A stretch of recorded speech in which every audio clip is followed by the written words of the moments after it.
Greetings, my human friends. This is Rudolf of Germany, the tall white alien. Ich hatte einen Kameraden.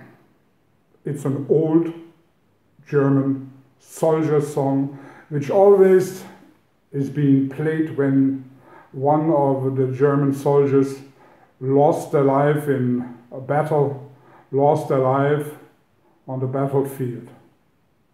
And this has happened in the past and probably will happen in the future very often.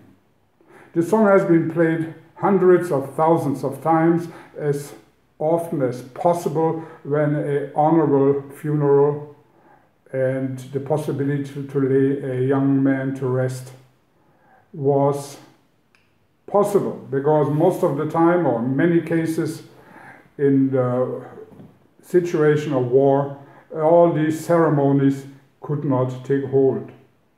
Why am I telling you this?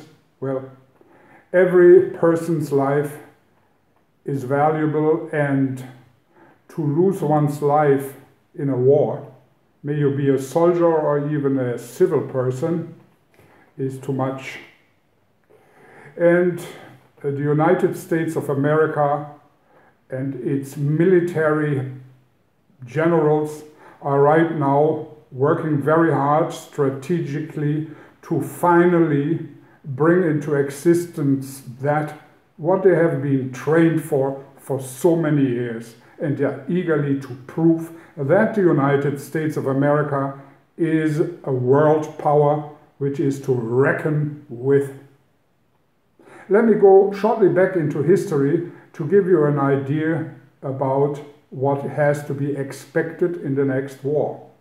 Well, there was the American Revolution, of course, which was a very honorable thing, because the people of the United States of America freed themselves from the British Commonwealth, the oppression of the English.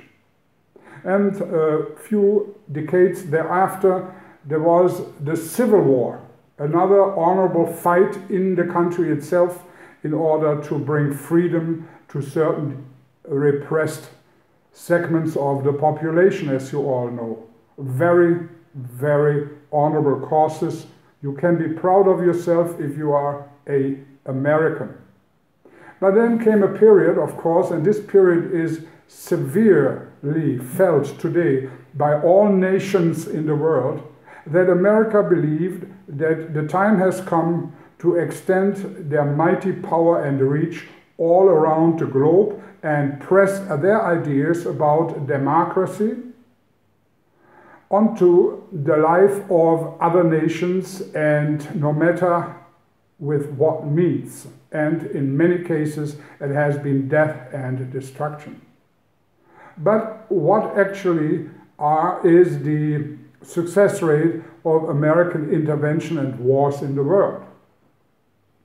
Well, let's look back to the only large victory of the United States, which was the Second World War, which started in 1939, when the Germans fell into Czechoslovakia and Poland, and later on deeply occupied Russia and had a very mighty enemy on their hands. At the same time, they had to fight an air war against England, and were fighting in the Benelux and Belgium, and later on occupied France. This was a multiple front war with very mighty opponents, and Germany was fighting already for years and got wary before the Americans, the Canadians and the Australians and several other ones came to the help of the German enemies. And together they were fighting fiercely to finally brought Germany down. Is this an American victory? What do you think? Well, to a certain extent, yes. But don't forget that the other nations, and mainly also England, and mainly, particularly also Russia, were very, very much also responsible for the downfall of Germany. So it was only with the help of other nations that the United States defeated Germany. Thereafter, all the wars fought by the United States were against minor, smaller countries which had very limited military capabilities, and still the United States of America never won another war. And now they got the great idea to take on one mighty force, the force of the Russian Federation, a country which you can put the United States and all of Europe into that country several times and think they have a chance in a direct confrontation with Russia to win and keep their foremost power and their foremost control over the world for time to come. What they don't realize is that Russia and the vast country behind Moscow is nothing but a huge potato field, and the Russian people are very easily living on 1 to 2 potatoes a day if it has to be for many years to come. You cannot fight Russia, even if you have the mightiest weapons in the world, besides that the Russians themselves are highly technologized in their weaponry. But a country with millions of people who can live on a nourishment of potatoes, and there are plenty full of potatoes for hundreds and hundreds of years, there's no way you win this war. And it would be the very first time in American history, which is a very young nation, that America would take on a sizable enemy, an enemy which can stand up to the United States in size and force, power and dedication to the cause. Do you believe the United States of America is ready to fight the big bear Russia? A country which does not care how long the war is enduring. This country will, by sheer size and dedication and love for their motherland, press you into the size which you are, which means brings you back to your own borders, and you will never ever, for the next hundreds of years, think of the idea of creating and inflicting another war. This is just a fact.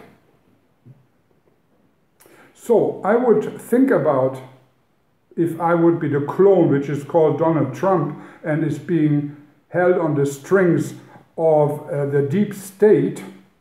Well, he cannot think, but at least the people in the deep state should think what they are doing. If they believe they can control the oil pipelines which come from Iraq through Syria to the Mediterranean coast, and with the control of these pipelines have a control of all the oil and gas which goes through Europe, and through this strategic move to have the control over the whole area, if the United States of America thinks this is going to happen by frightening Russia, then they make a very, very large mistake.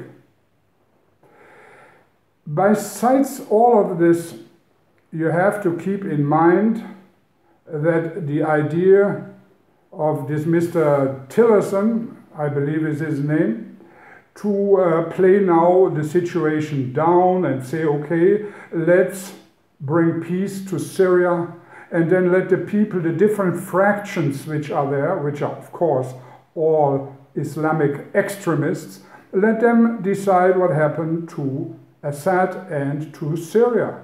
Well, of course the idea is you pump money into several of these rebel groups, and then they have to decide over Syria, and with your financial might you are backing 1 or 2 or 3 groups which later on give you the rights over the pipelines. Of course, the Russians know that too, and that's also the aim of the Russians, which have their own people in place in case there will be some kind of a negotiation with Assad to try to make the best deal for themselves. But people, this will not happen.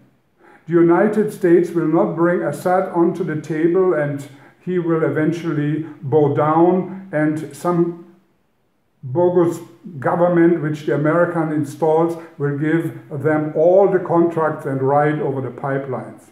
This is, we can call it a pipe dream. This is my message for today. I hope you enjoyed a little bit of information and maybe it makes some of the military leaders of the United States think, do you really want to take on Russia and maybe with Russia, China, and go to war with them? And don't you think they would flatten much of the American territory with nuclear bombs?